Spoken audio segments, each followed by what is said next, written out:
Told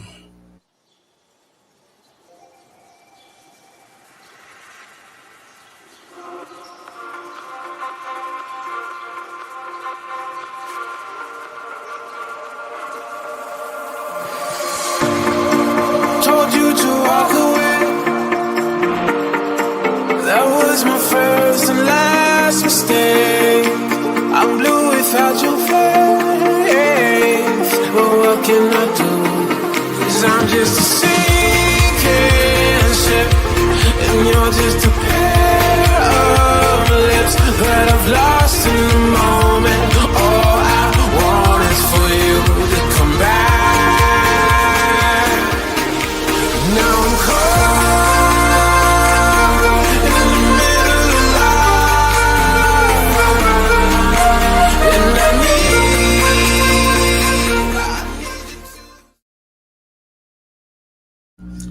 Greetings, everyone, and welcome to another edition of the Red Pill Diaries. I'm your host, your brother, and your friend Rashid. And as we wait for our guest, Alex Krainer, to join us, I'll just let you know a few things. We were set also to have Professor Kevin Barrett on tomorrow. So he's trying to work out something to see about that. So something's, scheduling conflict is coming up or something like that, but we're going to try to make it work. Okay. So everybody just bear with that. We just had Brian Beletic on the platform roughly about 30 minutes ago. Right. And we gave you a wonderful show. I want to thank each and every one of you for joining me on the most powerful platform for truth, bar none, on God's green earth. This is your platform for education, elevation, and edification. This is the Red Pill Diaries, and I am your host, your brother, and your friend Rashid. Now, Alex told me 1 o'clock Eastern time. So it is 1 o'clock Eastern time, I believe, because it's 12 p.m. Central time. So we'll, what is, okay. Holly just put something up. Trump is speaking in Sharm el-Sheikh right now. Speaking of that, this guy's the only guy that I know that'll start a war, right? He'll start a war. You're welcome, Paul. And then this guy, I'll say, hey, I deserve the Peace Prize for stopping, or not even stopping it, but pausing it. I want to just address this for a minute. I want you to understand something. I brought this up on a recent show, okay? And I'm going to bring this up on the screen because this is very important as we look at the situation that is taking place in Gaza, okay? Because if you don't have the numbers, what we say, follow the money. If you don't have the metrics to measure stuff by, you can have inaccurate information. So if we have metrics to measure things by, we should have a precise calculation of what is what and who is who, okay? So give me 1 second real quick with you guys. I'm going to bring this up again on the screen, okay? This should be on your screen now, all right? Now look at this. I'm getting ready to highlight this for you guys. All right. So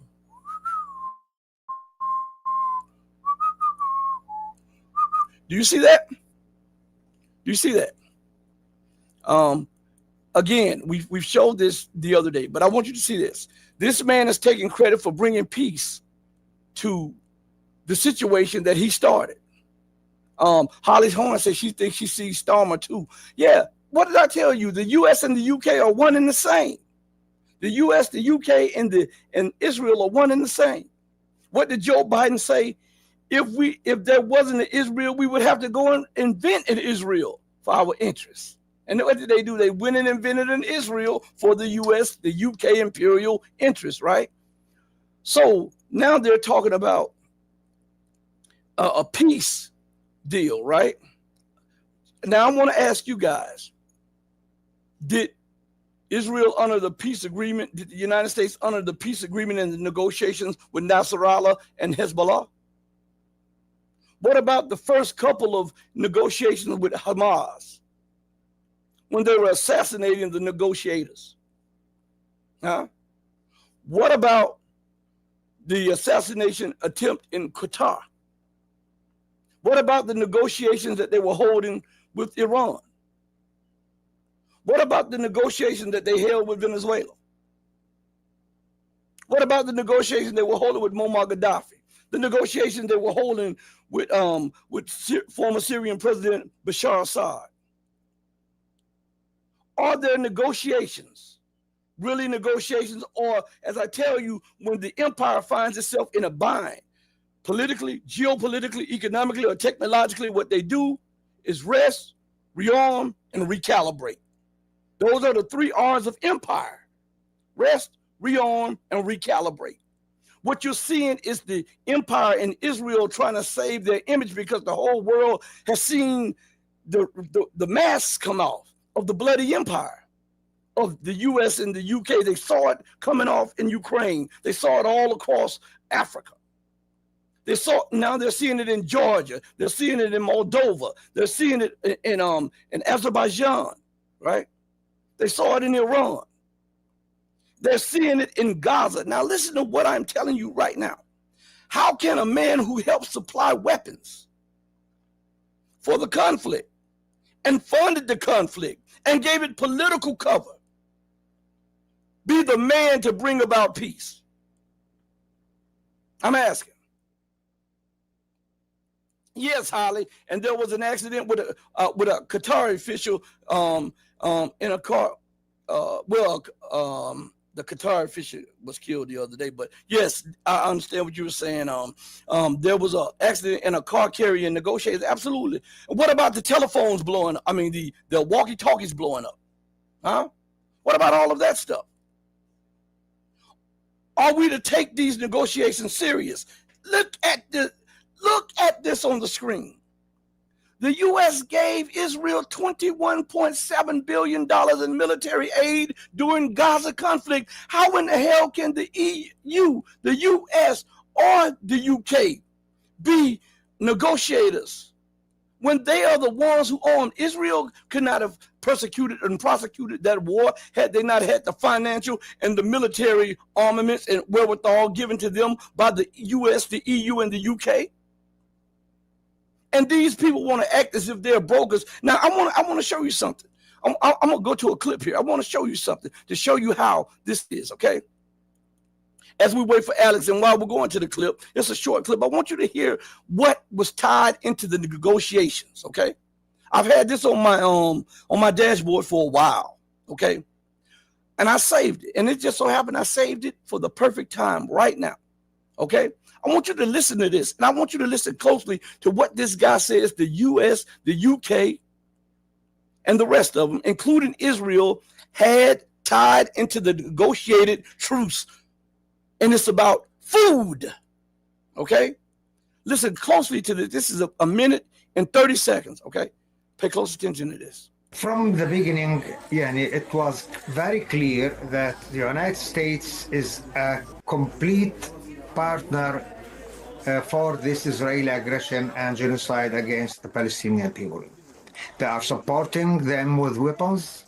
They are threatening the ICG and the ICC. They are put restrictions against the special rapporteur of the United Nations on the Palestinian territory. And they are a part of the starvation against the Palestinians. They are completely a part of the genocide against the Palestinians. It's very clear that the international community, which realized that without to solve the Palestinian issue from its roots, by ending the occupation and enabling the Palestinian people to exercise their right and self-determination, including to have their sovereign state. More than that, they put the right of food to the Palestinians as a part of negotiation. It means that they are using the starvation as a weapon against the Palestinian, which is totally should be called a terrorism of both countries, Israel and the United States. And you mean to tell me that that's honest brokering? When you see millions of people, you've destroyed everything. Listen to what went on. They strategically destroyed the water plants, the power plants. Those are war crimes. They strategically destroyed the mosques, the churches, in Gaza. They strategically destroyed the food storage, the food places. They destroyed the farms. They destroyed the housing. So it's rubble there. And then Trump says for us to stop the war. Netanyahu says for us to pause the war. For this to happen, you have to negotiate with us. And for you to get any food, it has to be in the contract.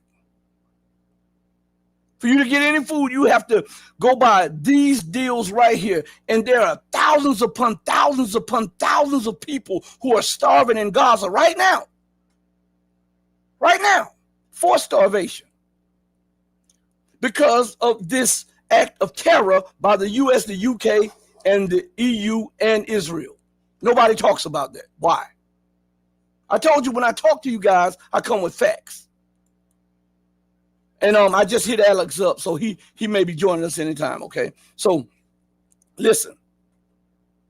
These are war crimes and crimes against humanity, but what did Vice President Vance say when he was asked about war crimes? He said he doesn't give a S about what you call it. The United States is going to do what it's going to do.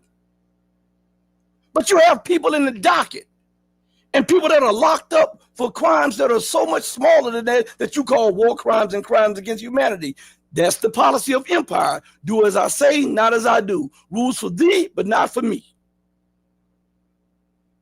We're watching that in real time. If you had not supplied $21.7 billion,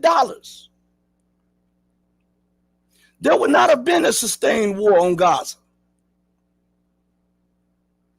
And this does not include all of the other military appropriations that they give to them, the financial appropriations that they give to Israel. This was just during the Gaza war, the genocidal war that they've executed across Gaza, and not only in Gaza, but also in the West Bank and other occupied areas. Lee Argent says, Hamas accepted the deal knowing full well it would be violated, showing the world Israel and America really are beyond negotiating with. Well, you know, Iran did the same thing. Hezbollah did the same thing. But when they do that, they put at risk so many more lives. Yes, it's strategic and they should do it, but they should prepare the people for what they're doing. Because they've suffered so much. You understand? The United States, the UK, the EU, and Israel are not to be trusted. Time is against them. Remember that without US funding, without UK funding, which both nations are essentially bankrupt anyhow, Israel would be bankrupt. Do you know that? Go Google it. Oh, and Laura G says J.D. Vance is wholly owned subsidiary of Palantir and Peter Thiel. Mic drop moment. Boom. Zionist sadist owner. Yes, that's a mic drop moment, Laura. Boom. Yes, absolutely. So they're using food as a weapon. Where else do we see that? Let's see if that's just a staple in Palestine, okay? Let's see if that's just a staple. Didn't they do that in Syria? They robbed, they bombed it, they had an influx of terror in there, they had destabilization. Then the United States went and seized the arable land that produced wheat and corn and all of the crops for the Syrian people. And then they set on the oil fields, and then they sanctioned Syria so that Syria couldn't bring in money so that they could feed and pay the soldiers and feed the people. Do you see what I mean? And this took place not over a day, but over years, over years.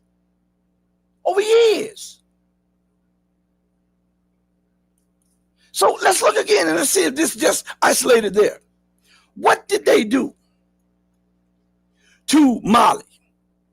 They did the same thing to Mali when they sanctioned Mali. When Mali threw out the French, the U.S. and the rest of them sanctioned Mali. When Niger threw out the French and the U.S., they sanctioned them. When Burkina Faso did it, they sanctioned them. When Gabon did it, they sanctioned them. Look at what they're doing in Venezuela. They tried to break Venezuela's economy. The United States stole the assets of Venezuela. You know, Citgo. Citgo was a subsidiary of Venezuela. The U.S. sanctioned it, took the assets, and now it's Cumberland, I believe. I believe now it's another name for them now, Cumberland. And they tried to sanction Venezuela to break the back of bread so that inflation could shoot up and that the people there who were supporters of Maduro would rise up against him because they would be hungry and they would be tired of being under sanctions. We see this. This is the trick of the empire. But to do this in such a way, they do it here. They do it in America. Let me go. Alex is in the studio. Thank you so much. Alex is in the building. I got to bring my guy in. This is my friend, my colleague, Alex Krainer, without any further delay. How's it going, Alex? Hi, it's going really well, Rashid. I am sorry I'm late. You know, I had our chat in my calendar on Friday. So I was, I logged in on Friday. I thought something happened. And I thought, okay, never mind. We'll reschedule. And then I got your email just now saying that you're live. So I thought somebody made a mistake. But I happen to be free. So very happy to be able to join you today. So Alex, let's get right into it. I was talking to the people about what was going on in Gaza. What is your take on what's going on in Gaza, and why aren't any of the so-called organizations talking about how the United States tied in food aid with a cessation of violence or whatever, and the capitulation of the resistance? I'm not sure, Rashid. I was looking at something else in this. I don't know if the peace is going to hold. There's a lot of pessimism. A lot of people are pessimistic, but apparently it has real buy-in from the major actors in the region, and so far, a firm commitment from the two parties to the peace. Well, you know, the two opposed parties in the conflict is the Israelis and Hamas, because on the 10th of October, the Israeli cabinet approved the deal. So I expect that there's going to be hiccups, that there's going to be problems, and that there are certain aspects to this deal that are unclear as of yet. For example, I think that Trump probably wasn't meant to mention this. Maybe he ran his mouth, but he mentioned that Hamas is going to remain in charge of Gaza's security. And then he was asked about this on his way to Egypt, and he said, like, well, you know, they lost a lot of people, and they are, you know, I don't know. He gave some kind of a, not flippant, but I think deceitful explanation for this, because obviously this is going to be very unpalatable to the Israeli side. What strikes me about the whole thing, if the deal holds, I think, to me, a very important aspect of it is that it's a massive slap in the face to the Western Empire. I have to explain this. What I regard as Western Empire, you know, it's not the United States.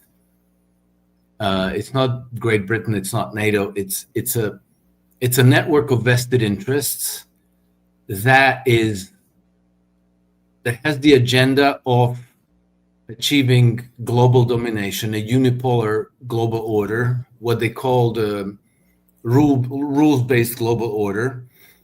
And in that sense, you know, I think that its anchor is the City of London, along with its satellite on Wall Street and in Paris. Invariably, the British governments, successive ones, whether Labour or Tory or whatever, they're always on they always toe the imperial line, right? And then, in the United States is the neocons. So we had them pretty much in control of U.S. foreign policy for many administrations, but particularly under Biden administration, you had Victoria Nuland and Jake Sullivan and Anthony Blinken. So to me, this is the imperial cabal, the imperial guard. And they obviously are the vestige of the undead British Empire, which is who created Israel in the first place, right? It's the British Empire that created Israel. And they created Israel for a reason, and that reason is to prevent peace from ever taking hold in the Middle East. It was there exactly for the opposite reason of what Trump just achieved. However fragile it may be, he brokered it. And so now they're extremely, extremely embarrassed. And you had the British Minister of Education, Secretary or Chancellor, whatever, come on Sky News yesterday on Sunday, and she tried to claim credit for this peace deal. She said, "Oh yeah, we were very active in the background to achieve this, to shape this deal." And then when the interviewer of Sky News asked her, like what? What did you do? She went into this word salad that was, like listening to somebody give a book report about a book they never read. It was exactly like that. Only, with a posh accent and this hollow eloquence that they all train it in. Because what is the thing? They created Israel as a beachhead in the Middle East to control the region, to have their hegemony over all the region's resources and trade routes. And then they have to justify why this region is perpetually at peace, because it's just so complicated. It's so complicated. There's these centuries of hatred that, us, unblemished Westerners, we can't possibly understand this with our pure hearts. And then Trump walks in, right? He's been in the office, 10 months? And he cobbles up something together. And it seems good. Day 4, it seems good. And people seem to be taking it very seriously. So now this is extremely bad optics for the imperial cabal, because if uncouth, boorish Trump, if it wasn't too complicated for him, why was it too complicated for you all? So now they have to pretend like, oh yeah, we were busy in the background to make sure this has happened, but it's actually making them look even worse. They attracted attention in the wrong way, because Mike Huckabee of all people shot back and said that woman's delusional, and she can go and set the record straight by thanking Donald Trump. He posted this on X. And then Italian Prime Minister Giorgia Meloni, she posted something blasting Keir Starmer, saying that he's wasting everybody's time, that he had nothing to do with this whatsoever, and that he shouldn't even be going to Egypt to pretend like he's part of the peace party, that he should be busy fixing up his own country. So, it's a very heavy blow to the empire. And I think that it's something that happened in these negotiations is that the regional powers in the Middle East, primarily Saudi Arabia, Qatar, Egypt, Turkey, have switched loyalties, okay, from the empire, which is, again, the undead British Empire, to Trump. And I think there's a lot of hope in all this. Let's remember something else that happened. One of the abortive attempts at brokering peace a few weeks ago in Qatar. And then there was a bombing raid, an assassination attempt at the Hamas negotiating team, right? And immediately all the media came together to say like, oh, look, Trump brought them, he only strung them along to bring them together so that Israelis can kill them. So he trapped them in effect. But nobody, I don't know why. This is a known on the record fact. Nobody mentions that at the time when the bombing raid happened, there was a British RAF, Royal Air Force aircraft that was circling Qatar for several hours. And then when the Israeli jets were flying off, there were British tanker planes in place to refuel the Israeli jets returning to Israel. So again, you see, the empire created Israel to prevent peace from ever breaking out in the region. And while Trump has been trying to broker the peace, they tried to sabotage it. Nobody mentions the Brits. It's like you're not supposed to notice them. You're not supposed to know anything about them. It's always Trump, Trump, Trump, America, America, United States, United States, Hamas, Hamas, Hamas. Their role is always overlooked. But I think that with this piece, they took a very heavy blow in terms of prestige, in terms of credibility. And then that's not the only piece of bad news for them. The other piece of bad news for them is the fact that they're losing in Ukraine. They're losing that war. And so now, if they lose the war, they also lose the privilege to concoct the narrative that's going to go into history books afterwards, right? Because how are they going to explain the fact that Boris Johnson went to Kiev on the 8th of April, 2022, after only 5 weeks, not even 6 weeks of hostilities, 1.7 million Ukrainians ago, dead Ukrainians ago, right?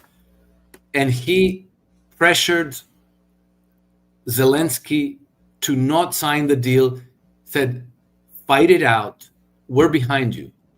How are you going to explain that? So now, if you watch the news, they're throwing Boris Johnson under the bus. They're like, oh, he got a £1 million bribe to persuade Zelensky to continue fighting. And that bribe was given by his political donor, who is part of the military-industrial complex, who would then be selling weapons to Ukraine. And that's why it was all done. You see, it's just a couple of bad apples, and they are greedy and corrupted. And that's why this happened. You know, the imperial cabal, no, they always just want peace and prosperity and stability. And, you know, once we get rid of these few bad apples, then everything will be wonderful again. And we'll be part of the winning coalition. You know, like they always kind of join the good guys' side, the good club at the end of when the dust settles.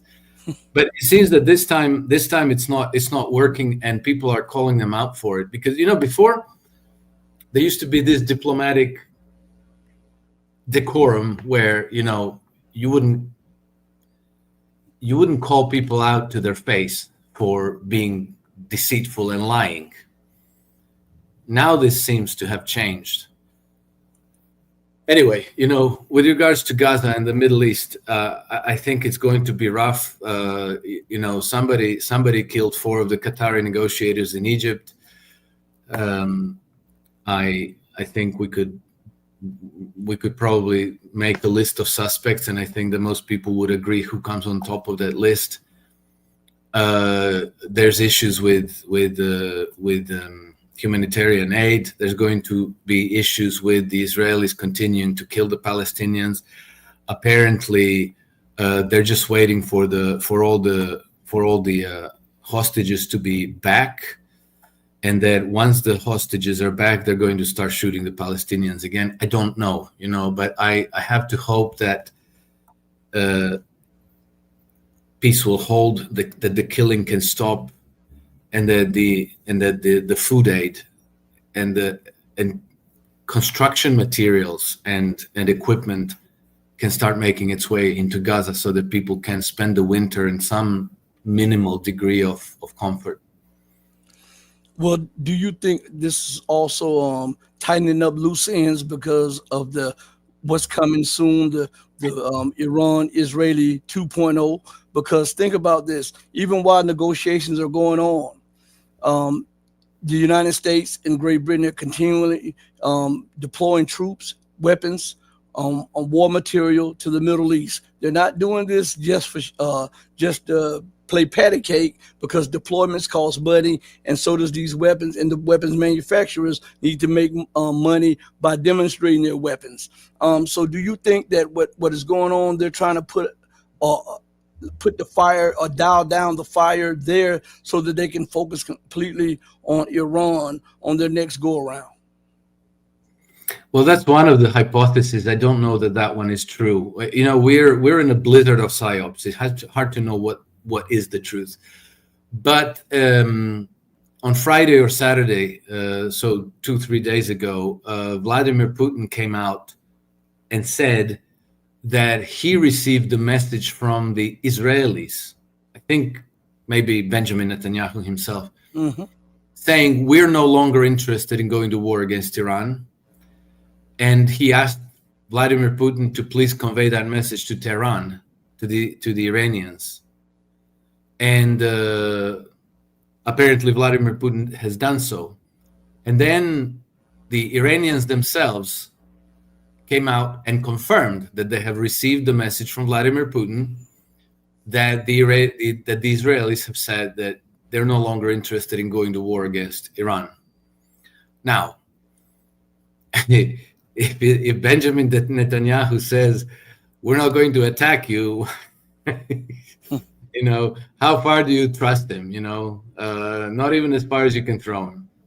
So I don't know what to tell you about that. But, it is clear that an attack by Israel on Iran would be suicidal, because the Iranians have extremely capable military arsenal that can turn Israel into rubble completely.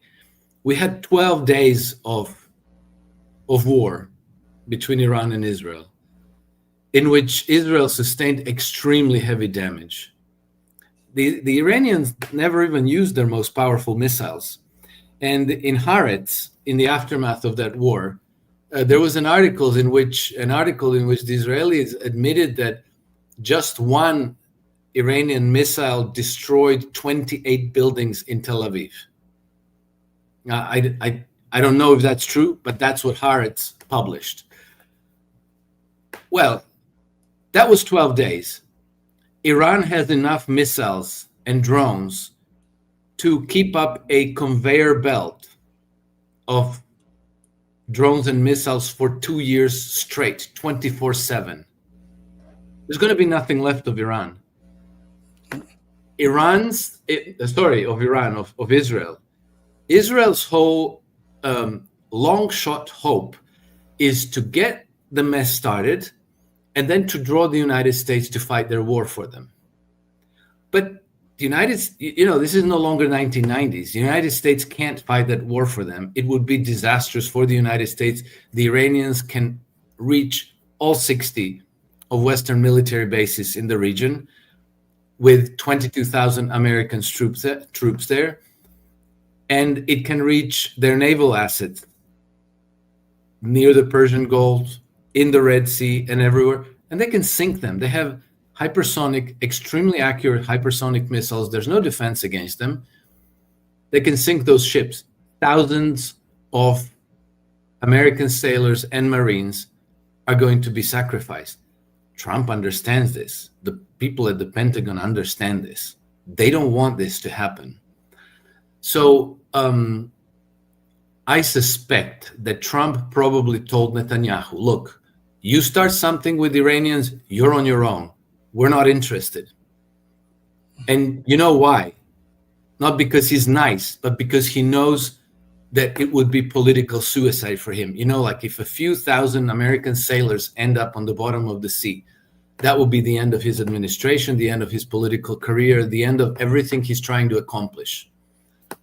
And so I expect that he told Bibi Netanyahu, forget it, start something, you're on your own, fight it out yourself. And the Israelis are also not stupid. They saw what happened to them. And so I think that there's a good chance that this communication from Israelis to Putin to the Iranians is actually genuine, and that there will be no war between Israel and Iran, and there's going to be no war between the Americans and Iran either. I follow that up with I was listening to a lot of people in Iran talking about that communicate from Netanyahu, and they were saying that they don't believe him, and they have their powder dry just in case something comes up, and they're prepared for whatever. And remember, Netanyahu and Trump also conveyed similar messages to Nasrallah before they assassinated him, and they conveyed certain similar messages to the negotiating team of Hamas multiple times before those assassination teams took place, and before they overthrew the Syrian government under Assad. They conveyed the same. They even sent ambassadors to talk to Assad before the overthrow of Assad. So I don't think Iran is buying it, and one reason why I think war is coming is because America and Israel, they're out of time. They're out of it's a bank. Both of them are bankrupt. Both of them are losing their position. Both of them are losing their power. And everywhere you look, everything that they engage in, they lose or it becomes worse. Now, we can say that Israel and America knows that Iran could do X, Y, and Z. And Trump does not want to have that on him. But if we flip that and play devil's advocate, we can say, what could Iran do to the United States that Russia couldn't do? Remember, Trump is talking about releasing strategic class weapons in Ukraine to strike deep into Russian territory. Russia is the largest nuclear power on the planet. So if they're willing to push the envelope with the most powerful nuclear nation on the planet, I'm pretty sure that they are willing to push it, because if they don't, the Belt and Road goes through Iran. The north-south corridor goes through Iran. So the trade routes bypasses all of the choke points, the island chains for China, the choke points in the Malacca Straits. This means that now you have Iran trading in yuan, you have India trading in yuan, you have Russia trading in yuan, Venezuela, you have Niger, you have most, and the BRIC nations are doing this now.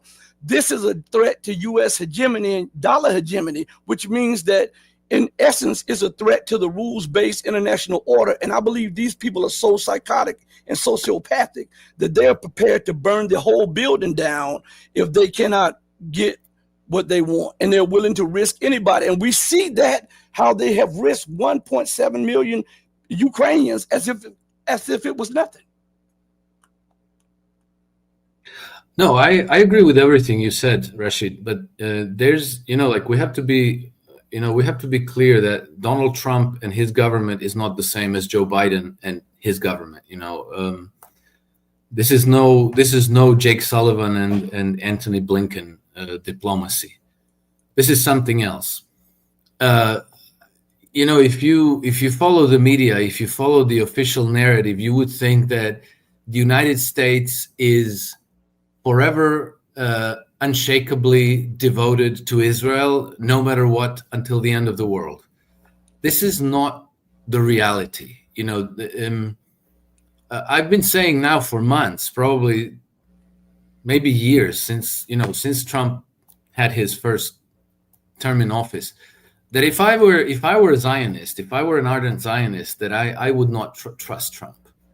I don't feel his, let's say, commitment to Israel as being very sincere. It's more transactional and opportunistic and insincere than it is sincere. The question of Israel is extremely important to the British Empire, which is undead. It's not gone. It's still there. But it's not very important to the United States. And, the United States actually looked into this question very thoroughly. There was in August of 2012, there was a document that was drafted by all seven, I think at the time it was 16 intelligence agencies in the United States. And they drafted a document. It was called U.S. Preparing for a Post-Israel Middle East. That was published by. There was an article about it in the Foreign Policy Journal. It's an 82-page article that people can look up. I can't, 82 pages. I can't give you, but basically. All 16 U.S. intelligence agencies came to the unanimous conclusion that the interests of the State of Israel and the interests of the United States in that region are absolutely opposed to one another. That this alliance is just it's a facade. It was unchallenged in the public domain because, you have the AIPAC. You have the U.S. Congress, where between 70 and 80% of all congressmen and women are in a subservient position to Israeli interests. Where if Benjamin Netanyahu descends and reads IDF manual about how to kill Palestinian toddlers, he's going to get 55 standing ovations. And where American congressmen and women have Israeli flags at the entrance of their offices, and they have bumper stickers, "We support Israel," and all this. And then you have the Zionist Jews and the Christian evangelicals who are fanatically devoted to Israel. And all this exists there before Trump came to office. It exists there before 2012. And it's been entrenched there for as long as Israel has existed. And that's why, in the official narrative that is still being perpetuated in the mainstream media and by all the politicians and talking heads in the media, you would get the impression that whatever Israel decides, the United States follows. But in the, inside of the government, in the Pentagon, in the at least some of the intelligence agencies, there's an awareness that the umbilical cord needs to be cut. And I think that Trump and his government understand this.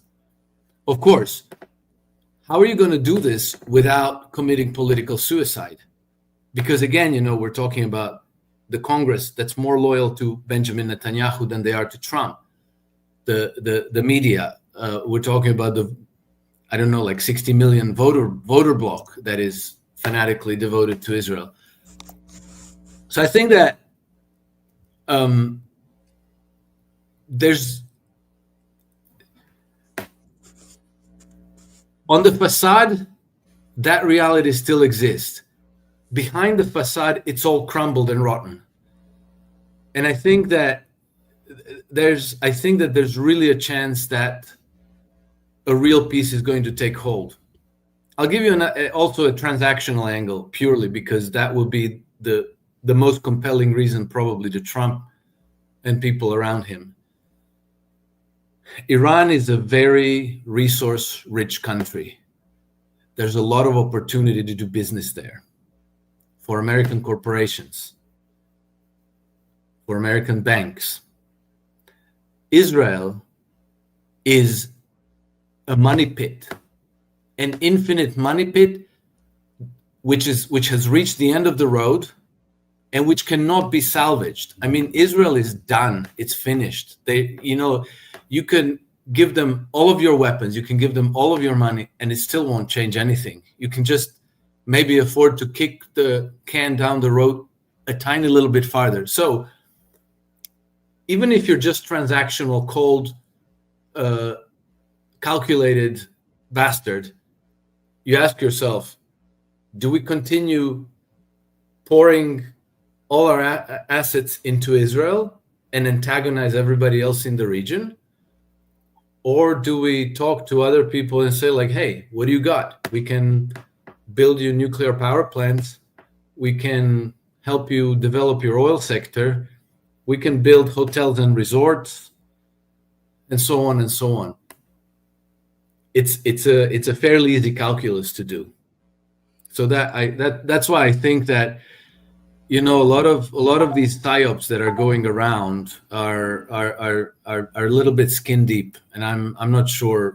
In fullness of time we will know, but I have the impression that this movement towards peace is now robust, that it's gathered strength, and that even if we have sabotage, it might have some staying power. And I look at it like this, okay? I hear everything that you said, but again, we have to go back time.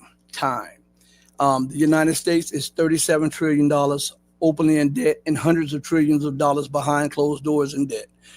If Iran, which it has become a BRICS member and it's an observer in this the Shanghai Cooperation Organization, they're doing projects with Russia. They're doing projects with China.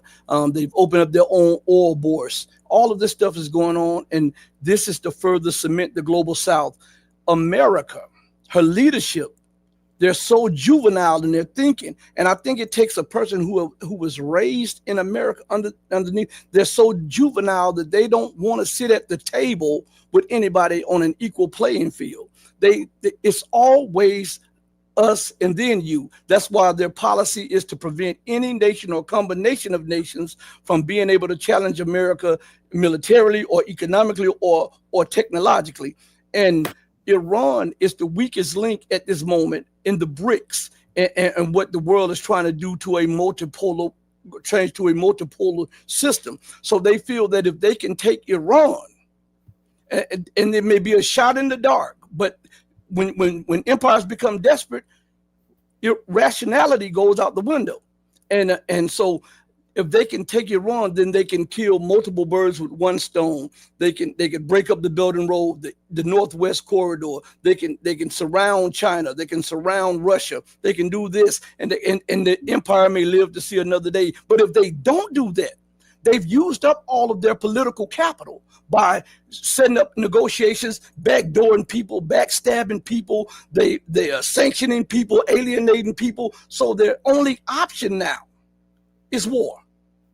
That's their only option, because nobody believes them, nobody trusts them, and really nobody wants to for them to invest in them in the way that they wanted at one time. Because when you get the construction companies, the oil companies, and all of these NGOs in, what they do, they foment unrest, distress, and division in there, so that the empire can come back later on and divide the place and loot it. So I want to play a clip for you real quick of Jeffrey Sachs and what he says, because you were talking about Trump and his intentions and how his intentions may be different from Biden or whatever. I want to play a little clip from Jeffrey Sachs real quick. There's a wonderful, my wife doesn't like me to use that word when I refer to President Putin's statements. I will say just very accurate. And that is in an interview that President Putin gave to Le Figaro in 2017, he has an observation which I found very astute or very accurate. He said, I've dealt with 3 presidents now. He says they come to office with ideas, but then soon enough, the men in dark suits and blue ties show up and tell them the way the world really is. And that is why things continue as they are, essentially, no matter who is in office. And I think that there is a great deal of truth to that. When I look at foreign policy from Clinton, who was a Democrat. It's the economy, stupid. But he was the one that initiated the NATO enlargement. He was the one that bombed 1992, bombed Serbia in 1999 for 78 straight days. Then George W. Bush Jr., who had the wars in Iraq and Afghanistan, and who further enlarged NATO and then committed NATO to expand to include Ukraine and Georgia. Then Obama, the man of peace, the man who won the Nobel Peace Prize right at the start. And then he signs the order for the overthrow of the Syrian government. He invokes NATO to overthrow the Libyan government.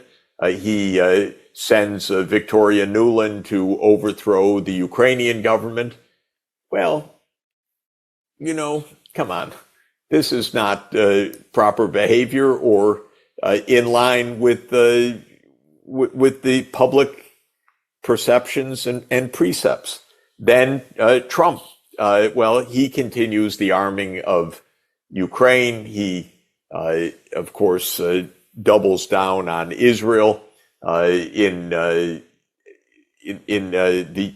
Israel-Palestine disaster and tragedy, making things work.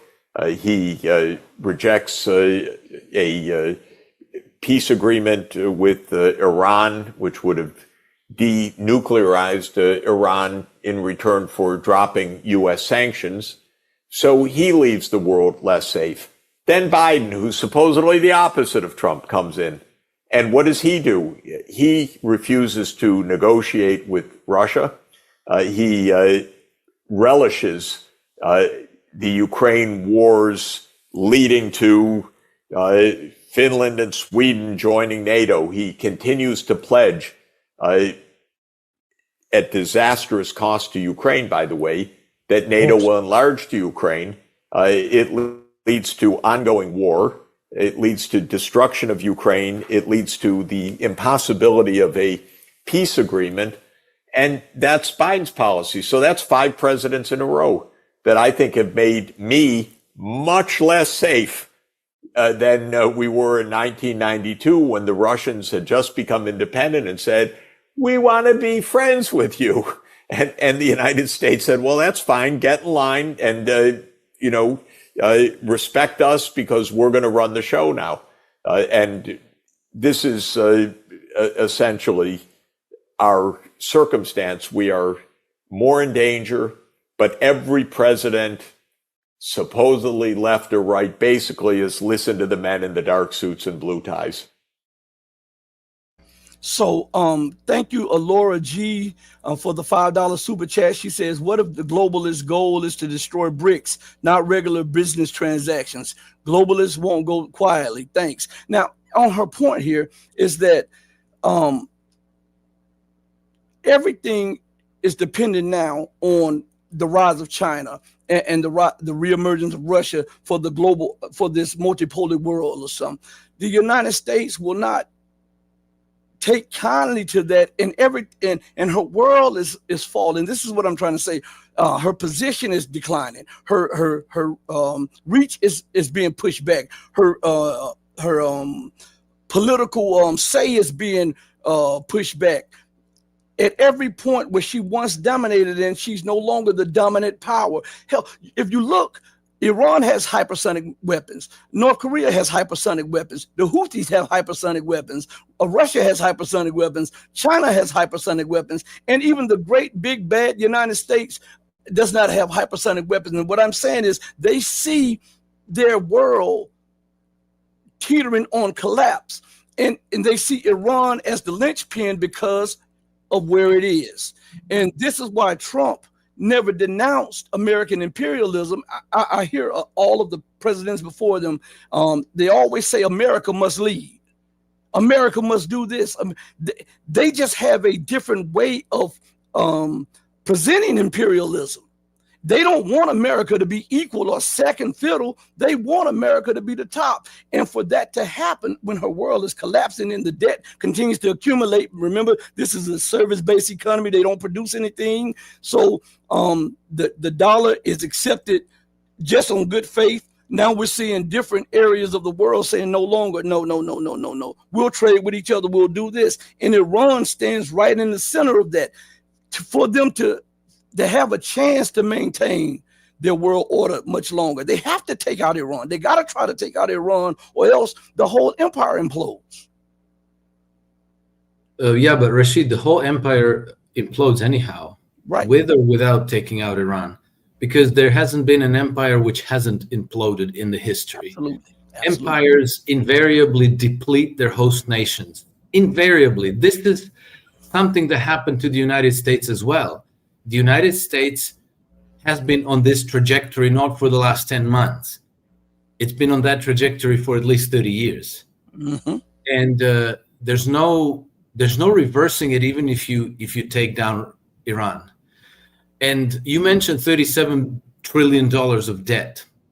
That's true. How did that happen? Well, gradually, by imperial overreach, by spending way too much money on way too many military bases around the world. Throughout that time, the benefits of the empire have been accruing to a very tiny segment of the top 0.01%, whereas the cost has been borne by the whole nation. And as a result, its infrastructure is dilapidated. It lost, the United States lost its industries. The standard of living have collapsed. The American cities look like dumps, and on and on and on. So what do you do about that? Well, one of the things you can do is not go to war anymore and focus on pursuing a different system of governance. And I think it's very important for people to understand this context. In terms of economic development, you have two alternative systems that you could pursue. One of them is the British system of free trade, where capital goes anywhere at any time in pursuit of highest returns. Right? And then you have the American system of political economy, which takes the capital of society and invests it within that society to build infrastructure, to build industry, to fund small and medium-sized businesses, to raise the general level of prosperity and standards of living by creating jobs that actually give people meaning in life and pay good salaries so people can go back to maintaining families on one income in the family and so forth. So what happens depends on which way Trump falls. Is he pro-globalist or is he pro-America? Now, we have to be realistic about this. First of all, he walked into the White House 10 months ago. Second of all, the entrenched interests in the United States, the most powerful ones, are exactly the ones that have benefited the most from this system of free trade that's been pretty much dominant in the United States for the past 100 years or so, especially since World War II. So you can't just take them on head on and say like, okay, from today on it's going to be different because they will destroy you. But in my estimation, in my judgment, by observing Trump, his many statements, his other officials in his government, their statement, his insistence on tariffs tells me that he's for real, that he really wants to bring the United States back to the old American system of political economy. Now, why are tariffs important here? Because if you're going to support homegrown industries in the United States, you need to protect. You need to create a protective barrier. Because if I, as an entrepreneur, want to build a factory to make and sell my widgets, whatever they are, and a widget costs me $10 per unit to make, and I need to charge $12 to sell it to make any money. And if you open the market wide, no tariffs, and widgets from China come in at $5 a piece, I'm done, right? I don't have any business anymore. I can't pay any employees anymore. The jobs are gone. The industry is gone. Everything is gone. We're just buying crap from China. And we're borrowing money to be able to afford the crap from China. And so the whole system is just being bled dry. Trump is insisting on tariffs. And that tells me that he wants to pursue this other approach to managing the country. Well, let's find out, it'll take time, This is a massive transition. The United States has been on the same trajectory since World War II. And turning course is like turning a super tanker 180 degrees. It's not going to happen overnight. It's not going to go smoothly. It's not going to be obvious to anybody. But back to the $37 trillion of taxes, of debt. How do you solve that problem? And that's not all the debt that's in the system. Right. That's just the federal debt. You have the local governments, you have the state governments, you have the private corporations, households, you have financial corporations. You add all the credit market debt and you will arrive something north of 110, 115 trillion dollars in the country.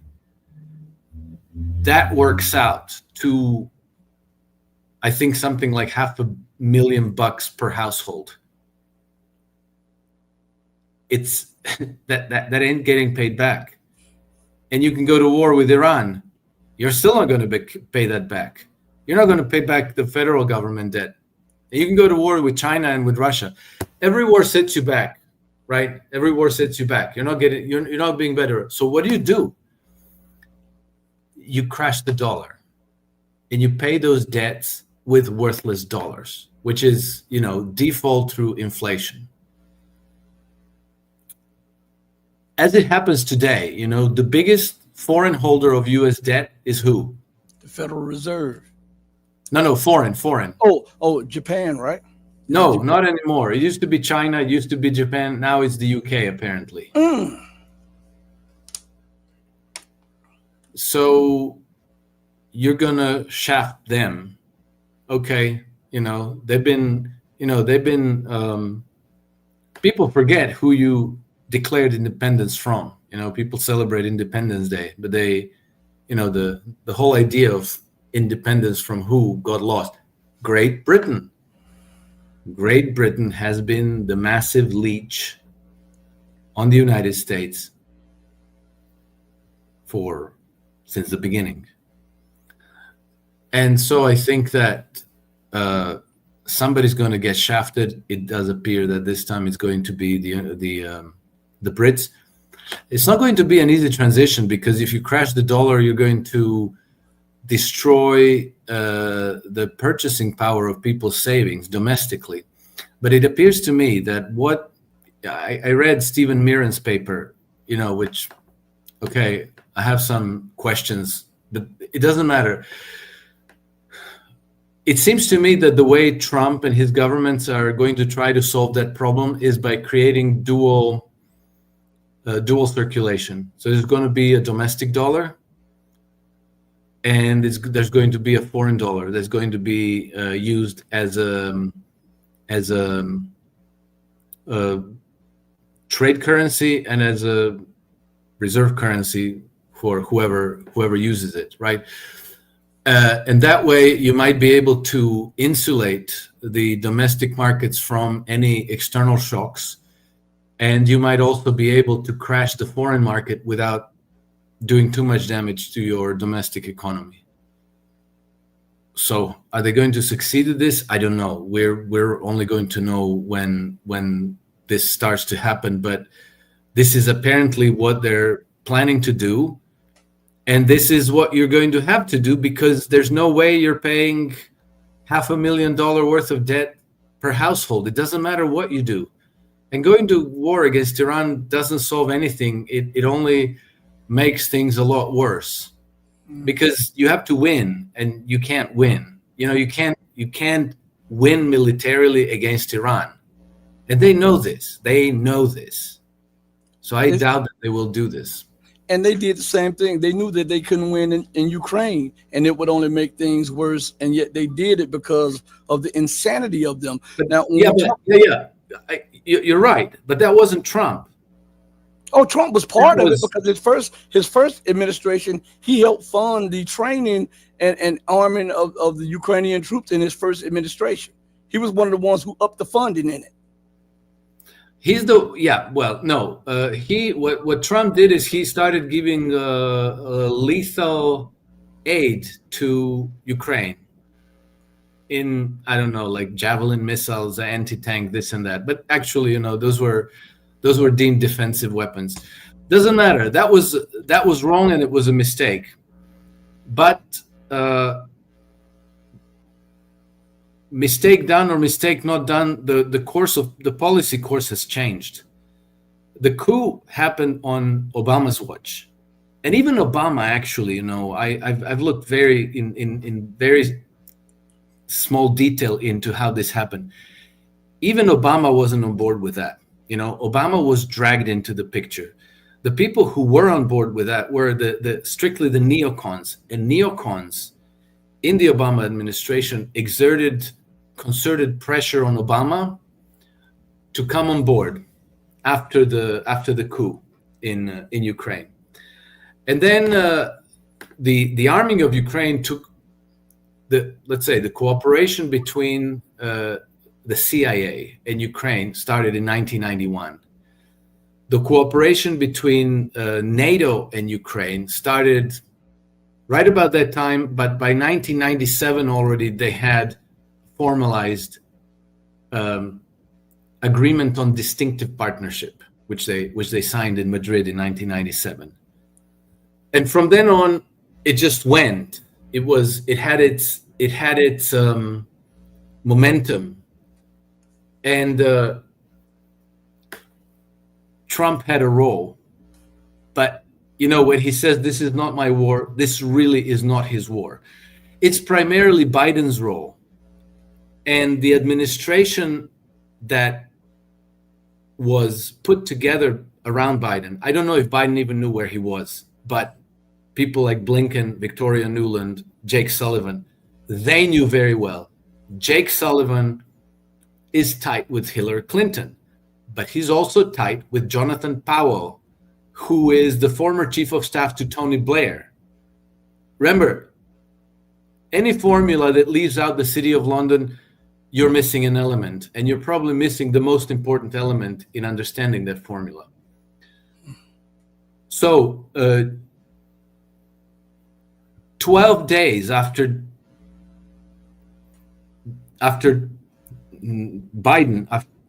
Biden takes power in Ukraine, in Washington, Zelensky in Ukraine changes his story 180 degrees, because Zelensky got voted into power in 2019 by saying, I'm going to make peace. I'm going to normalize relations with Russia. I'm going to re-legalize Russian language in the east of the country.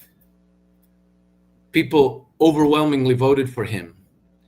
And while Trump was in office, Zelensky was behaving himself, and Ukraine was kind of in a tense condition of a frozen conflict. Things weren't getting worse.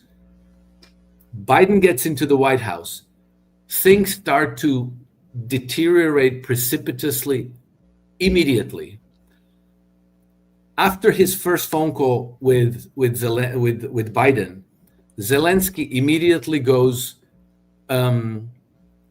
cancels 3 of the largest opposition television stations. 2 weeks later, he arrests the leading opposition member, Viktor Medvedchuk, who would have won the next elections if they were allowed to be held. He was by now way more popular than Zelensky. And from there on, a rapid acceleration towards the actual hot war starts to take place. The war started barely a year after Biden was in the White House. This was his war. In 4 years of Trump in the White House, the conflict was frozen. It wasn't going anywhere. The fact that Trump transferred them some lethal aid doesn't change this. It's almost like a marginal issue. It didn't create that war. Biden administration deliberately drove to make that war happen.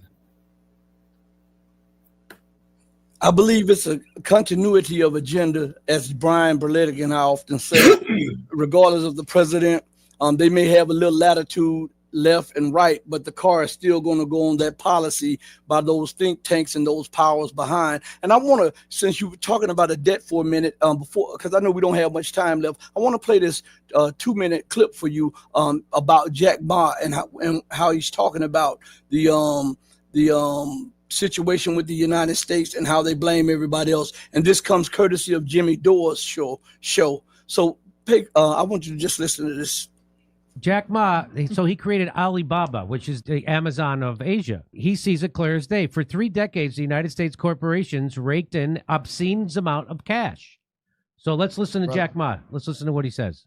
We just want to control the IP. We just want to technology. So he's saying that's what the United States said. We just want to control the technology and the IP. Want the brand, leave the lower end jobs for the world.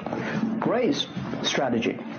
The past 30 years, IBM, Cisco, Microsoft, they made tons of money. The profit they made are much more than the 4 largest banks in China. But where the money? So the American corporations made tons of cash, made way more money than all the banks in China. Where'd all that money go? Where'd it go? There you go. Past 30 years, the American had 13 wars, spending $14.2 trillion. The money going there. What if they spend a part of that money on building up the infrastructure, helping the white collars and blue collars? No matter how strategy good it is, you're supposed to spend money on your own people. And the other money, which I'm curious about, is that when I was young, I heard America is about Ford and Boeing, those big manufacturing companies. The last 10, 20 years, I heard about is Silicon Valley and Wall Street. That's it. The money go to the Wall Street. And what happened? Year 2008. The financial crisis wiped out $19.2 trillion USA alone. They wiped out all the white collars and destroyed 34 million jobs globally. So what if the money is not Wall Street? What if the money spent on the Middle East, Middle West of the United States, developing the industry there? That could be changed a lot. So it's not the other countries steal jobs from you guys. It is your strategy. So this was America's strategy. China didn't steal our jobs. This was American corporations' big idea. It wasn't China's idea that America would take our manufacturing and send it to them. That was our idea. Why? Because it would increase corporate profits, because they could make their products cheaper. And then the corporations could get richer, and then they could buy jets, and they could buy yachts, and they could buy golf courses. But they didn't invest any of that money back in the Midwest. They put all that money into that stuff, or they put it into bombs for the Middle East. So now, Trump, he said that the United States was going to upgrade its nuclear arsenal to the tune of, I think, $10 trillion over 10 years. Also, I want to bring something up on the screen for you real quick. I brought it up earlier on the screen. I want you to see this right here. It says the U.S. gave $21.7 billion in military aid during Gaza conflict. All right. Now, according to, I'm looking at the HUD research thing right below me. And this is from Advocacy to Alleviate Homelessness, Inc.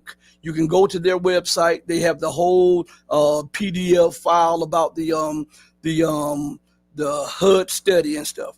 It says that according to HUD, which is a government office, it says it would cost $20 billion to end homelessness, which is less than half that is spent on weight loss and self-help. Now, That is $1.7 billion less than what they have given to Israel. How can that be America first when you spend more on a foreign entity than the people in America? 20 billion to eradicate homelessness. And then another study said that if they added if it was $40+ billion, it would not only eradicate homelessness, but it would eradicate poverty across the board across America. And yet you have the United States under all of the presidents from Obama to Biden to Trump or whatever have allocated more money to funding the Ukrainian government to the tunes of hundreds of billions of dollars,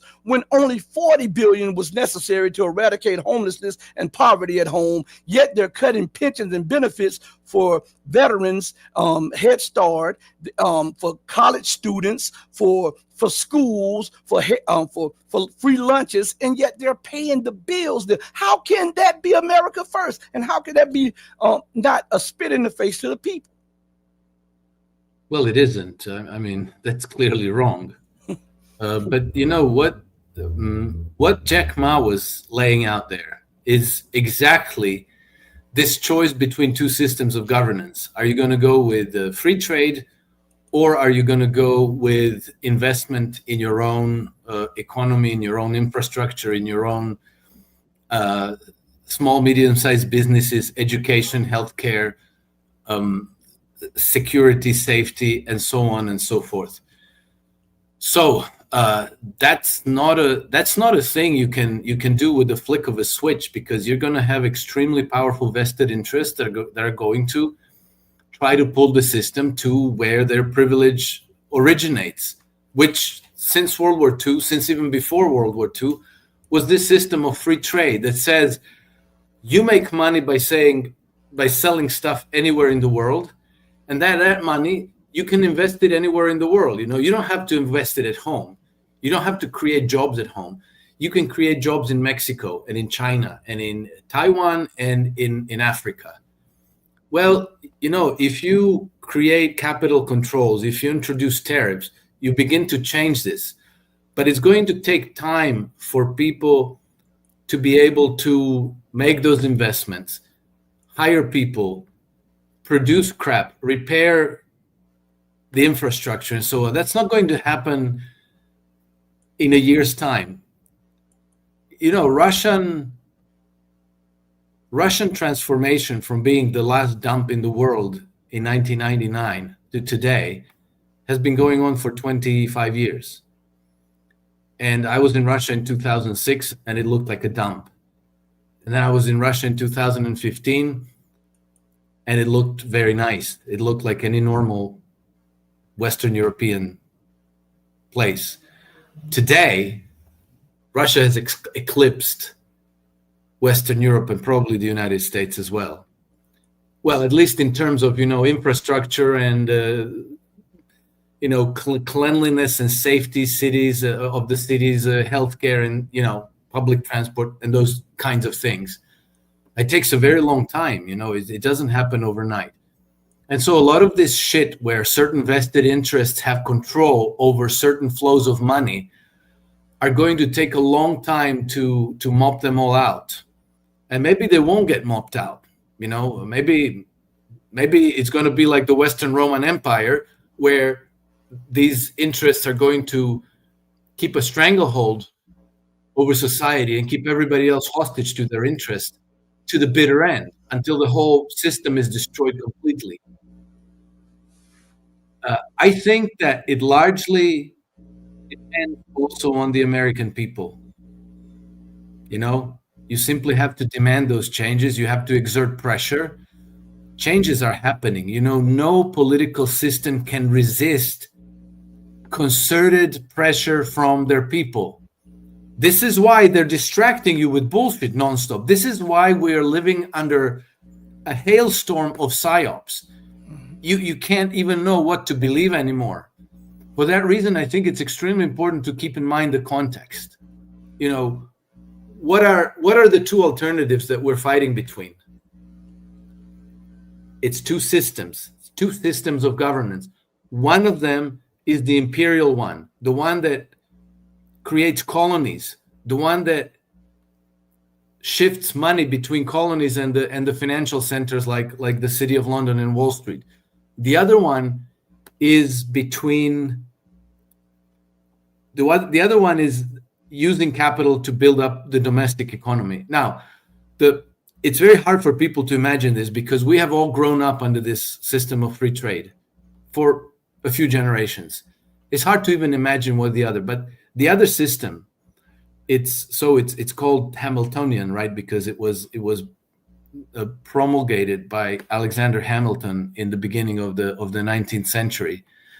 It turned the United States from a patchwork of colonies. Colonies are always backwards dumps. It turned the United States into the global superpower, which is why the British intervened to orchestrate the Civil War, to try to break the Union again into a set of colonies and make them clients of the empire and make them backwards again. The same model was applied in Germany in the second half of the 19th century. Absolutely spectacular results, to the extent that the British had to orchestrate World War II to cut Germany down to size. The same system was applied in China over the last 40 years.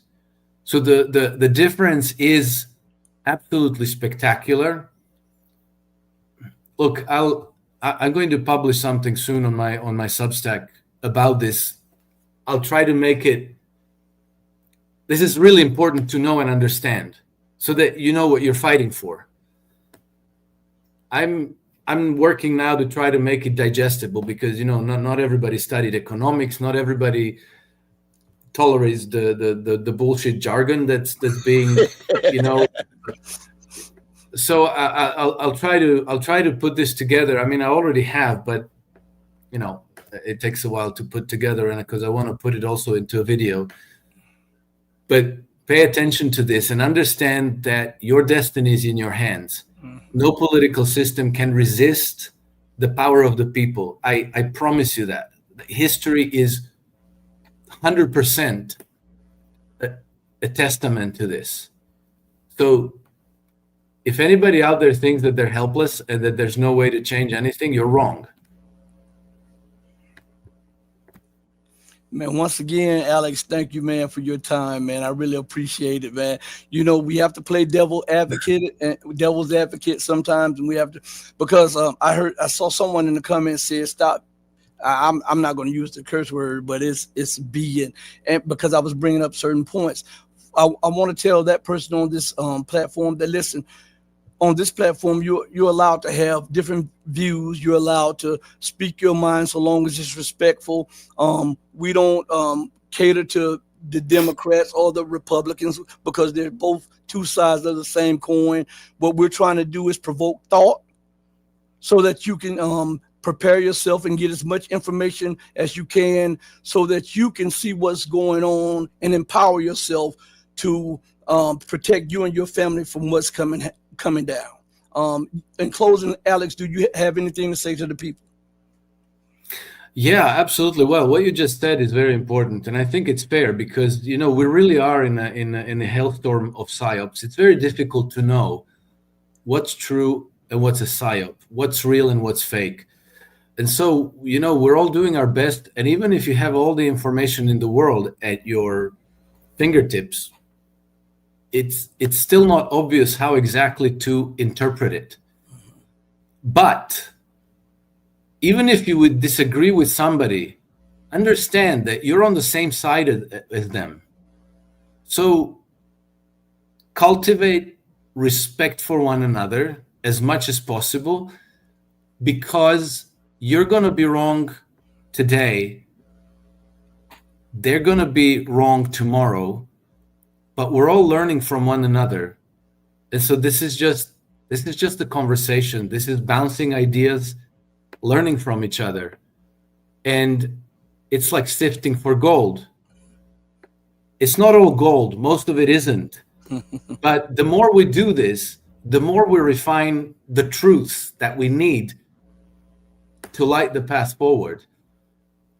So, I unfortunately, I've seen many friends fall out because they have a disagreement about the vaccines, or they have the disagreements about the Biden administration or the Trump administration. It doesn't matter. What matters is truth, and what matters is that we understand the truth.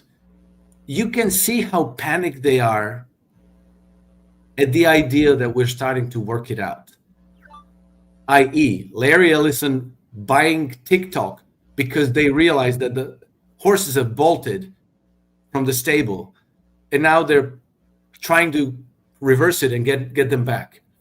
So us figuring things out is the biggest empowerment we can give to ourselves. And we're all trying to work it out. That's what we're trying to do. And there's going to be moments when we disagree. It's cool. It all comes full circle. We're refining the truths, and we need to try to stick together as much as possible and not fall out over things that, 2 weeks from now aren't going to matter, right? Trump is in the White House. Mm-hmm. Trump is the instrument of the American people. Whatever Trump thinks, plans, he can't resist the power of the people either. That's, anyway, Okay. Alex, once again, thank you for joining me, man. You didn't have to, but you did. You always come through for me when I ask you to. Amen. Be safe and be blessed, and I really appreciate it.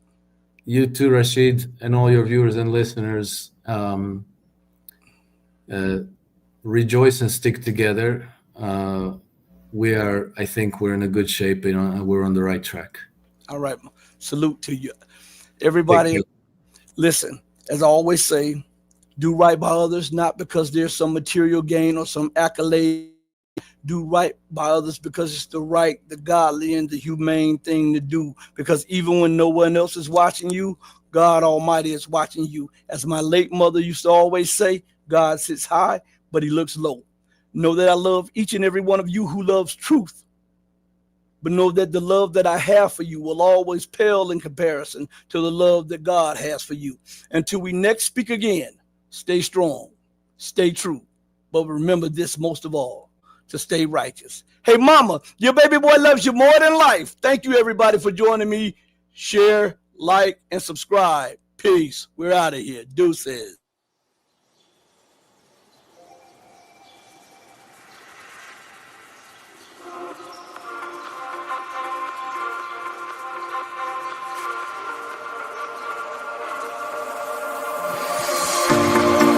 Told you to walk away. That was my first and last mistake. I'm blue without your face. But what can I do? 'Cause I'm just a sinking ship, and you're just a pair of lips that I've lost.